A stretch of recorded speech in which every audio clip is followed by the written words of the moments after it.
সুপ্রিয় দর্শক, আসসালামু আলাইকুম। নিউজ 24 এর সকালের সংবাদে আপনাদেরকে স্বাগতম। প্রথমেই জানিয়ে দিচ্ছি সংবাদ শিরোনাম।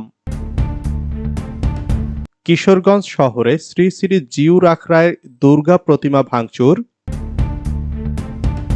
জাহাঙ্গীরনগর বিশ্ববিদ্যালয়ের অধ্যাপককে পুলিশে দিলেন জগন্নাথের শিক্ষার্থীরা। আয়নাঘরের প্রমাণ পেয়েছে গুম কমিশন, জমা পড়েছে 400 অভিযোগ। নষ্ট করা হয়েছে আয়নাঘরের আলামত, যা জানালো গুম সংক্রান্ত কমিশন। ধর্ম যার যার অধিকার সবার সমান, একথায় আমরা বিশ্বাসী নই। কালীগঞ্জে বিএনপির দুই গ্রুপের সংঘর্ষে নিহত এক।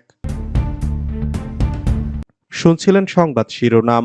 পুরো খবর পেতে ভিডিওটি শেষ পর্যন্ত দেখুন। সর্বশেষ সংবাদ পেতে চ্যানেলটি সাবস্ক্রাইব করুন। এবার বিস্তারিত। কিশোরগঞ্জ শহরে শ্রী শ্রী জিউর আখড়ায় দুর্গা প্রতিমা ভাঙচুর।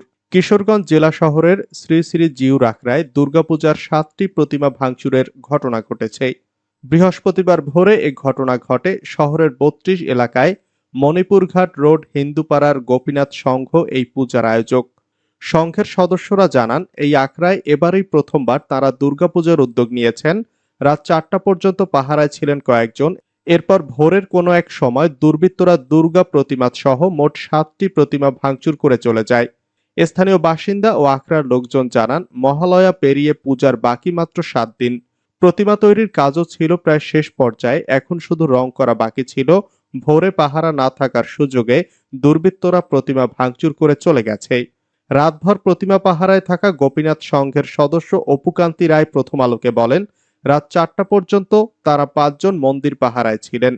বৃষ্টি নামার পর ভোরে ঘুমাতে যান। এরপর সকালে ঘুম থেকে উঠে দেখতে পান দুর্গা, লক্ষ্মী, গণেশ, সরস্বতী, কার্তিক সহ 7টি প্রতিমা ভাঙা। অপুকান্তি রায় বলেন, পূজা করতে দূরে যেতে হয় বলে এলাকায় প্রথমবারের মতো তারা দুর্গাপূজার আয়োজন করেছিলেন। এ ঘটনায় তারা মুষড়ে পড়েছেন। জাহাঙ্গীরনগর বিশ্ববিদ্যালয়ের অধ্যাপককে পুলিশে দিলেন জগন্নাথের শিক্ষার্থীরা। জাহাঙ্গীরনগর বিশ্ববিদ্যালয়ের একজন অধ্যাপককে আটকে পুলিশে সোপর্দ করেছেন জগন্নাথ বিশ্ববিদ্যালয়ের একদল শিক্ষার্থী। এই শিক্ষার্থীদের অভিযোগ, বৈষম্য বিরোধী ছাত্র আন্দোলন চলাকালে ওই অধ্যাপক জাহাঙ্গীরনগর বিশ্ববিদ্যালয়ের শিক্ষার্থীদের উপর হামলায় মদদ দিয়েছিলেন। ওই শিক্ষকের নাম ফরিদ আহমদ। তিনি জাহাঙ্গীরনগর বিশ্ববিদ্যালয়ের দর্শন বিভাগের অধ্যাপক। আজ বৃহস্পতিবার সকালে তিনি জগন্নাথ বিশ্ববিদ্যালয়ে গেলে ওই শিক্ষার্থীরা তাকে পুলিশে সোপর্দ করেন। জগন্নাথ বিশ্ববিদ্যালয়ের শিক্ষার্থী আবু বকর প্রথম আলোকে বলেন, আজ সকালে ক্যাম্পাসের রফিক ভবনের সামনে তিনি ঘোরাঘুরি করছিলেন। পরে আমরা তাকে চিনে ফেললে তিনি এক কর্মকর্তার কক্ষে আশ্রয় নেন। পরে শিক্ষার্থীরা উত্তেজিত হলে আমরা পুলিশকে খবর দেই। আয়নাঘরের প্রমাণ পেয়েছে গুম কমিশন, জমা পড়েছে 400 অভিযোগ। বিগত আওয়ামী লীগ সরকারের সময় গুমের ঘটনার তদন্তে গঠিত গুম সংক্রান্ত কমিশন অফ ইনকোয়ারি কার্যক্রম শুরুর 13 কর্মদিবসের মধ্যে 400 অভিযোগ জমা পড়েছে। এসব অভিযোগের বেশিরভাগই আগে কখনো করা হয়নি। ভুক্তভোগীদের দেওয়া অভিযোগ অনুযায়ী প্রতিরক্ষা গোয়েন্দা মহাপরিদপ্তরের কার্যালয়ে গিয়ে জয়েন্ট ইন্টারোগেশন সেল সন্ধান পেয়েছে কমিশন। এটি ডিজিএফআই এর সদর দপ্তরের ভেতরেই অবস্থিত। দোতলায় ভবনে 22টি সেল আছে, তবে 5ই আগস্টের পর সেখানকার অনেক তথ্যই মুছে ফেলা হয়েছে। বৃহস্পতিবার দুপুরে রাজধানীর গুলশানে গুম সংক্রান্ত কমিশন অফ ইনকোয়ারির কার্যালয়ের সম্মেলন কক্ষে এ সংবাদ সম্মেলনে এসব তথ্য জানানো হয়। নষ্ট করা হয়েছে আয়নাঘরের আলামত। প্রতিরক্ষা গোয়েন্দা মহাপরিদপ্তরের কার্যালয়ে গিয়ে বহুল আলোচিত আয়নাঘর বা বন্দিশালা ঘুরে দেখে আলামত নষ্টের প্রমাণ পাওয়ার কথা জানিয়েছে বিগত আওয়ামী লীগ সরকারের সময় গুমের ঘটনা তদন্তে গঠিত কমিশন। কমিশনের সভাপতি হাইকোর্টের অবসরপ্রাপ্ত বিচারপতি মইনুল ইসলাম চৌধুরী বৃহস্পতিবার ঢাকার গুলশানে কমিশনের কার্যালয়ে এক সংবাদ সম্মেলনে বলেছেন, কাজে নেমে 2 সপ্তাহে গুমের প্রায় 400 অভিযোগ তারা পেয়েছেন।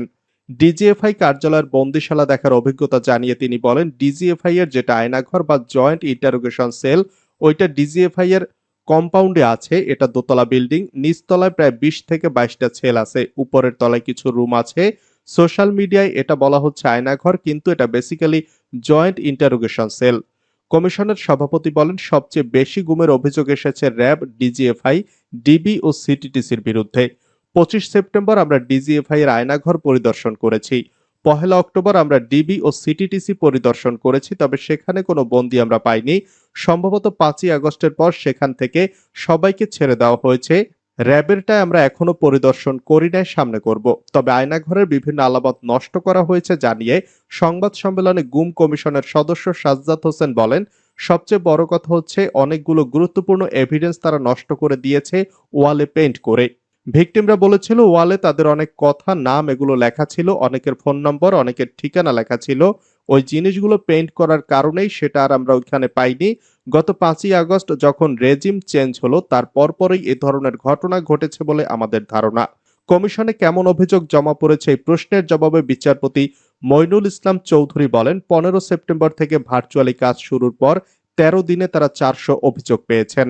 অনেকে লিখিতভাবে অভিযোগ পাঠিয়েছেন, অনেকে ইমেইলে পাঠিয়েছেন। আপনারা বুঝতেছেন এটা একটা সময় সাপেক্ষ কাজ। তিনি বলেন, রাষ্ট্রের পৃষ্ঠপোষকতায় বা আইন শৃঙ্খলা রক্ষাকারী বাহিনী কর্তৃক যারা গুম হয়েছেন তাদের অভিযোগগুলো নিয়েই আমরা কাজ করছি। যাদের বিরুদ্ধে অভিযোগ তাদেরও আমরা ডাকবো, বক্তব্যের জন্য সময় দেব। অভিযোগ তোরা না এলে আইন অনুযায়ী ব্যবস্থা গ্রহণ করা হবে। ধর্ম যার যার অধিকার সবার সমান, একথায় আমরা বিশ্বাসী নয়। পিরোজপুরের জিয়ানগর উপজেলার সাবেক চেয়ারম্যান মাসুদ সাইদি বলেছেন, ধর্ম যার যার অধিকার সবার সমান। এদেশে হিন্দু মুসলমান সবার সমান অধিকার রয়েছে। যারা বলেন ধর্ম যার যার উৎসব সবার, এ কথায় আমরা বিশ্বাসী না। সব সম্প্রদায়ের মানুষ আমাদের ভাই বোন, তাদের অধিকারের ব্যাপারে আমরা সচেতন। মুসলমানের মতো এদেশে তাদেরও সমান অধিকার রয়েছে। বৃহস্পতিবার বিকেলে ইন্দুরকানী উপজেলার করারন চণ্ডীপুর আদর্শ মাধ্যমিক বিদ্যালয় মাঠে এক বিশাল জনসভায় তিনি কথা বলেন। মাসুদ সাইদি বলেন, শেখ হাসিনার সরকারের সময় মানুষ মন খুলে কথা বলতে পারেনি। কথা বললেই মামলা হামলার শিকার হতে হতো। তারা মানুষের ভোটের অধিকার হরণ করেছিল, চোরের মতো দিনের ভোট রাতে নিত। তিনি বলেন, শেখ হাসিনার সরকার ভেবেছিল জামায়াত শিবিরকে নিষিদ্ধ করলেই তারা নিশ্চিহ্ন হয়ে যাবে, কিন্তু তারাই আজ বাংলাদেশ থেকে পালিয়ে গেছে। শেখ মুজিবুরের সম্মান তার মেয়েই নষ্ট করেছেন। আমরা এদেশে মিলেমিশে থাকতে চাই। যে আওয়ামী লীগ করেছেন তার বিরুদ্ধে আমাদের কোনো অভিযোগ নাই, কিন্তু আওয়ামী লীগের নাম করে যারা ফাঁসির দড়ি নিয়ে ঘুরেছেন, আমাদের উপর হামলা, মিথ্যা মামলা করেছেন, তাদের কোনো ক্ষমা নাই। কালীগঞ্জে বিএনপির 2 গ্রুপের সংঘর্ষে নিহত এক। গাজীপুরের কালীগঞ্জে দাওয়াত দেওয়াকে কেন্দ্র করে কৃষক দল ও যুব দলের সংঘর্ষে একজন নিহত হয়েছেন। বুধবার মুক্তারপুরে স্থানীয় শফিকুল মার্কেটের সামনে এই ঘটনা ঘটে। বৃহস্পতিবার নিহতের ছোট ভাই ইউনিয়ন যুব দলের সাবেক সাধারণ সম্পাদক শামসুল হক কামাল বাদী হয়ে কালীগঞ্জ থানায় মামলা করেন। নিহত জাহিদুল ইসলাম শ্যামল কালীগঞ্জ উপজেলার মুক্তারপুর ইউনিয়নের মুক্তারপুর মধ্যপাড়া গ্রামের মৃত গিয়াসউদ্দিনের ছেলে ও মুক্তারপুর ইউনিয়ন যুব দলের সাবেক সাধারণ সম্পাদক কামাল হোসেনের বড় ভাই।